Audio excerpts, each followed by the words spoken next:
নমস্কার, নির্মল আনন্দ চ্যানেলে সবাইকে সুস্বাগতম। সংস্কৃত উচ্চারণকে সহজ করে ভেঙে বাংলা হরফে লিখে আমাদের আকাঙ্ক্ষিত শ্রীমদ্ ভগবত গীতার একটি করে শ্লোক নিত্য পাঠই এই চ্যানেলের উদ্দেশ্য। প্রথমে শ্লোকগুলিকে ছন্দে ভেঙে বুঝিয়ে তারপর 3 বার করে পাঠ করলাম অনুশীলনের জন্য। গুরুদেব প্রভু শ্রীকৃষ্ণ ও রাধা মায়ের আশীর্বাদকে সারথি করে শ্রীমদ্ ভগবত গীতার প্রণাম মন্ত্র দিয়ে আসুন এগিয়ে চলি আমরা। ওম অখণ্ড মণ্ডলাকারম ব্যাপ্তম येन চরাচরম তৎপদম দর্শিতম येन তস্मै শ্রী গুরবে নমঃ। অজ্ঞানতিমিরান্ধস্য জ্ঞানাঞ্জনশলাকয়া চক্ষুरुन्मीलितं येन তস্मै শ্রী গুরবে নমঃ।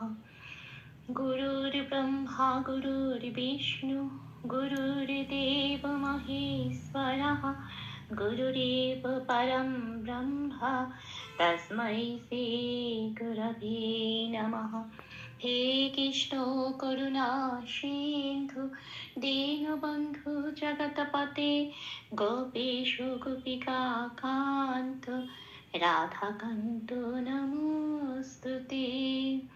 তপ্ত কাঞ্চন গৌরাঙ্গীং রাধে বৃন্দাবনেশ্বরী বৃষভানুসুতে দেবী তাং প্রণমামি হরে প্রিয়ে।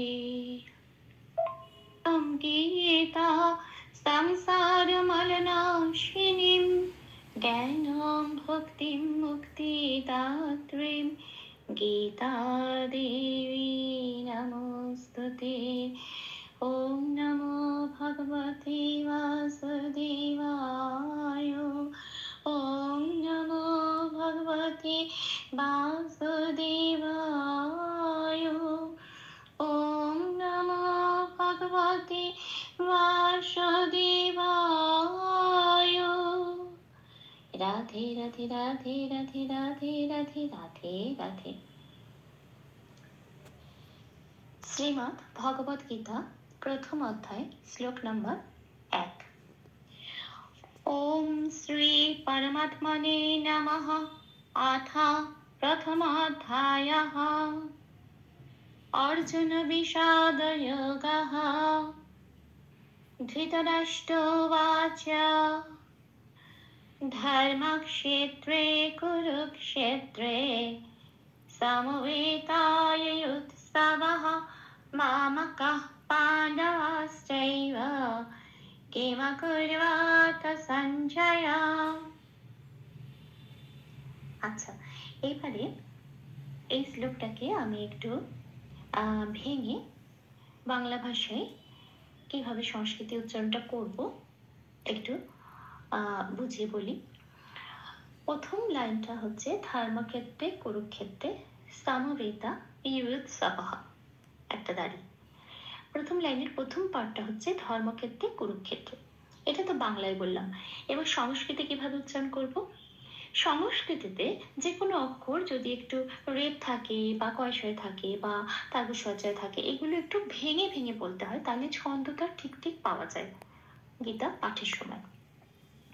এইবারে ময় রেপ আছে, যে কোনো অক্ষরের সাথে সংস্কৃতে যদি রেপটা থাকে তখন ওই রেপটা র হিসেবে আগের অক্ষরের সাথে যুক্ত হয়ে যায়। যেমন এখানে আছে ধর্ম, ময় রেপ আছে, রেপটা র হয়ে কি হবে ধয়ের সাথে যুক্ত হয়ে মটা ফ্রি হয়ে যাবে, তাহলে হবে ধর্ম, এরকম বলবো। আচ্ছা, আবার ক্ষিয়, ক্ষিয়টা যখন সংস্কৃতিতে ভেঙে আনি তখন হয় কয় হসন্ত প্লাস পেট কাটা মূর্ধন্য স। এইবারে একটা নিয়ম হচ্ছে, যখনই কোনো অক্ষরের নিচে হসন্ত থাকে তখন সেই অক্ষরটা আর নিজে নিজে উচ্চারিত হয় না। মানে কয় হসন্তটা যখন লেগে গেল তখন আর ককে ক বলতে পারবো না, তখন ওই কটা আগের অক্ষরের সাথে উচ্চারণ হয়ে উচ্চারিত হবে। যেমন এখানে আছে আগের অক্ষরটা ম, ধর্মের ম, তাহলে একটা মক, ধর্মক, এভাবে উচ্চারণ হবে। আবার স পড়ে রইল, সটা তখন কি হবে পরের অক্ষরের সাথে চলে যাবে। ক্ষেত্রে, তৈরি করে রেকারের আগে গিয়ে ক্ষেত্রে হয়ে গেল। তাহলে ধর্মক ক্ষেত্রে। আর কুরুক্ষেত্রটাও ঠিক সেরকম। ক্ষেত্রটা ক্ষীয়টা ভাঙছে কয় হসন্ত প্লাস পেট কাটা মূর্ধন্য ষ। কয় হসন্তটা কোথায় যাচ্ছে? রয় হস্যর সাথে যুক্ত হয়ে হচ্ছে রূপ, আর পেট কাটা মূর্ধন্য ষটা ত্রের সাথে যুক্ত হয়ে হচ্ছে ক্ষেত্রে। তাহলে কুরুক্ষেত্রে। তাহলে এটা ভেঙে কিরাম হলো? রেপটাকে ভাঙলাম, ক্ষীয়টাকে ভাঙলাম, ভেঙে কিরাম হলো? ধর্মক ক্ষেত্রে কুরুক্ষেত্রে। আমি একটু লিখে বুঝিয়ে দেওয়ার চেষ্টা করেছি, একটু দেখলে বোঝা যাবে। আচ্ছা, পরের পার্টটা হচ্ছে, প্রথম লাইনের পরের পার্টটা হচ্ছে সমবেতা যুযুৎসাবা। এটা আমি বাংলায় বললাম। এবার থেকে সংস্কৃততে কিভাবে বলবো? সামা। সংস্কৃততে শকে একটু সা বলে, সা ম। আচ্ছা, একটা জিনিস খেয়াল রাখতে হবে, প্রত্যেকটা অক্ষরের নিচে দেখতে হবে কোনো হসন্ত আছে কিনা। যদি হসন্ত না থাকে তাহলে সেই অক্ষরটা আলাদা করে উচ্চারিত হবে। মানে ম তো আমি এখানে কখনোই বলবো না সম। কেন? কারণ ময় হসন্ত নেই। যদি ময় হসন্ত থাকতো তাহলে আমি বলতাম সম। যেহেতু ময় হসন্ত নেই, সেই জন্য মটাকে ম বলে উচ্চারণ করব, ম সম সামা। হ্যাঁ, আচ্ছা, এবার আছে বেতা। ব কে সব সময়, এখানে আমি একটু পাশে লিখে বোঝানোর চেষ্টা করেছি বেগুনি রঙের ওই তালিকাটায়। হ্যাঁ, যে ব কে ওরা লেখে ও প্লাস অ। এবার আকার একারের উপর ডিপেন্ড করে, মানে ব কে ও আর অ লিখে তো। এবার বে হলে ওর সাথে এ যুক্ত হয়ে যাবে, আ হলে ওর সাথে আ যুক্ত হয়ে যাবে, এরকম। তো বেতা আমরা বাংলায় বেতা বলি, ওরা বলবে এটা। ওয়েতা। আচ্ছা, তো বকে ও প্লাস এ হয়ে গেল সামা রেতা। আচ্ছা, তারপরের অক্ষরটা যুযুৎসাবা, এটা বাংলায় বললাম। সংস্কৃতে উন্তস্থ জকে ওরা সবসময় হর্ষই প্লাস উন্তস্থ দিয়ে বোঝায়। এবার হর্ষই আর উন্তস্থটা যদি উচ্চারণ করি তাহলে কি হবে? ইয়। হ্যাঁ, তো এখন উন্তস্থ জয় হর্ষকে আমি তাহলে এই হর্ষই আর উন্তস্থ হর্ষকে দিয়ে রিপ্রেজেন্ট করব, তখন এটা হবে ইউ। ই অ, তো ই অকে একটু তাড়াতাড়ি বললে ইউ হয়ে যায়। হ্যাঁ, তাহলে ইউ। আর আবার আরেকটা অন্তস্থ জয় হর্ষ আছে, তাহলে সেখানেও আমি যদি অন্তস্থ হর্ষ দিই, হ্যাঁ হর্ষই অন্তস্থ হর্ষ দিই, তাহলে ওটা কি হয়ে যাবে? ইউ। হ্যাঁ, ই উ মানে তাড়াতাড়ি বললে হয়ে যাবে ইউ। এইবারে ইউ ইউথ। আচ্ছা, খন্দত্বকে সংস্কৃতিতে সবসময় ত দিয়ে বলে। হ্যাঁ, তো ইউ ইউথ সাবা, ব বলবো না, সাওয়া। বকে এখানে কোনো আকার একার ইকার নেই, সেজন্য বকে ও প্লাস অ দিয়ে বলতে পারবো, সাওয়া। হ। এবার হ কেন? বিসর্গের জন্য ওরা এটাকে হ বলেছে। এটা মনে রাখতে হবে সংস্কৃতিতে, যে বিসর্গ যদি কোনো অক্ষরের শেষে থাকে তাহলে সেটা পূর্ণ হ রূপে উচ্চারিত হয়।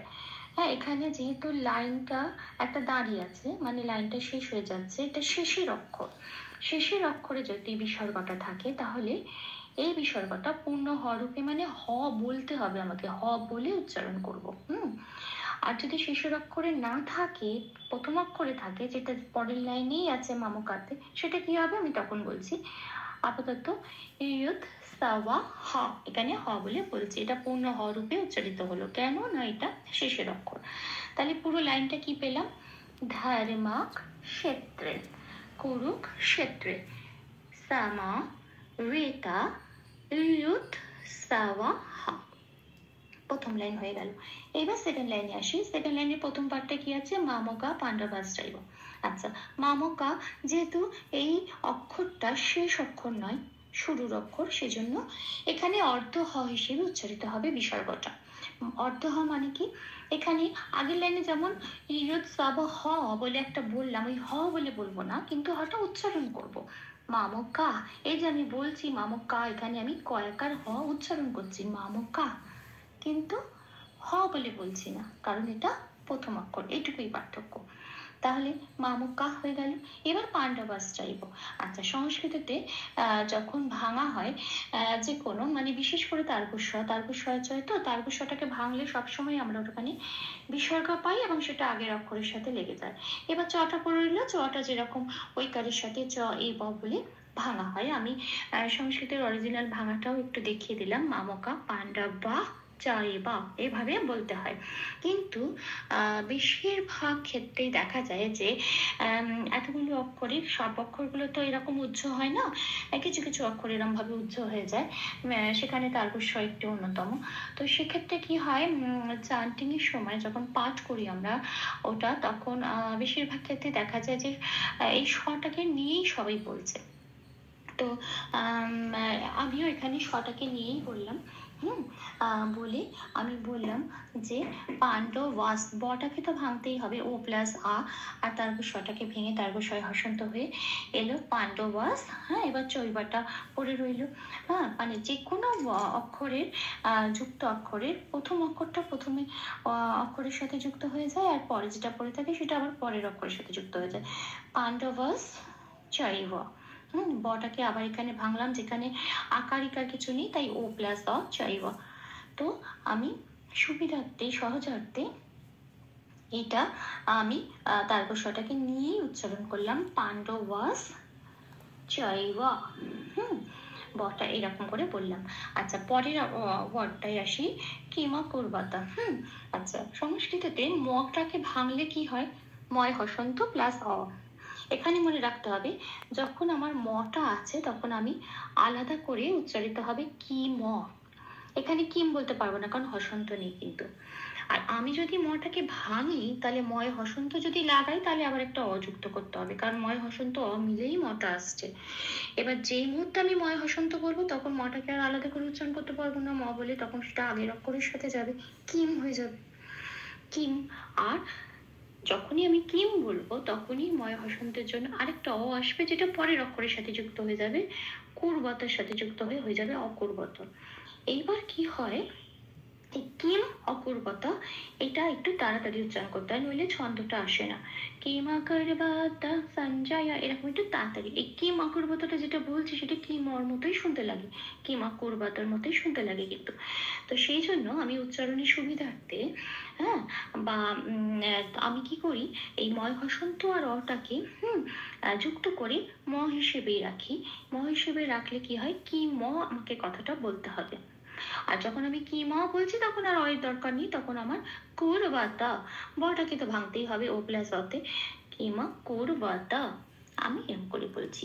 আর সঞ্জয়া, সঞ্জয়াতে ওরা একটু ভেঙে বলে, নয় হসন্ত দিয়ে সঞ্জয়া, অন্তঃস্বর সাথে একটা অ লাগায়, হ, সঞ্জয়া এরকম ভাবে বলে। তাহলে কিমা করবাতা সঞ্জয়া। তাহলে সেকেন্ড লাইনটা কি হলো, পাণ্ডবাস চৈব কিমা করবত মামকা পাণ্ডবাস চৈব কিমা করবাতা সঞ্জয়া। এটা সেকেন্ড লাইন হলো। তাহলে পুরো লাইনগুলো কি পেলাম, ধর্মাক ক্ষেত্রে কুরুক্ষেত্রে সমবেতা ইয়ুৎসবঃ। পরের লাইন, মামকা পাণ্ডবাশ্চৈব কিমা কুর্বতা সঞ্জয়া। এবার আমি এটা 3 বার করে পাঠ করে দিচ্ছি অনুশীলনের জন্য। ধর্মক্ষেত্রে কুরুক্ষেত্রে সমবেতায়ুৎসবঃ মামকাঃ পাণ্ডবাশ্চৈব কিমকুর্বত সঞ্জয়। ধর্মক্ষেত্রে কুরুক্ষেত্রে সমবেতায়ুৎসবঃ মামকাঃ পাণ্ডবাশ্চৈব কিমকুর্বত সঞ্জয়।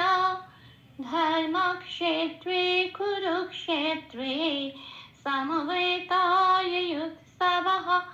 মামকাঃ পাণ্ডবাশ্চৈব কিমকুর্বত সঞ্জয়।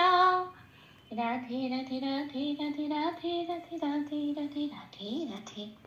শ্রী রাধা মায়ের কৃপা দৃষ্টি আমাদের সবার উপর বর্ষিত হোক। ধন্যবাদ। আমার সকল ভুল ত্রুটির ক্ষমা প্রার্থনা প্রভু চরণে অর্পণ করলাম। ওম কৃষ্ণায় বাসুদেবায় হরয়ে পরমাত্মনে প্রণত ক্লেশ নাশায় গোবিন্দায় নমো নমঃ। শ্রীকৃষ্ণার্পণমস্তু। জয় শ্রীকৃষ্ণ।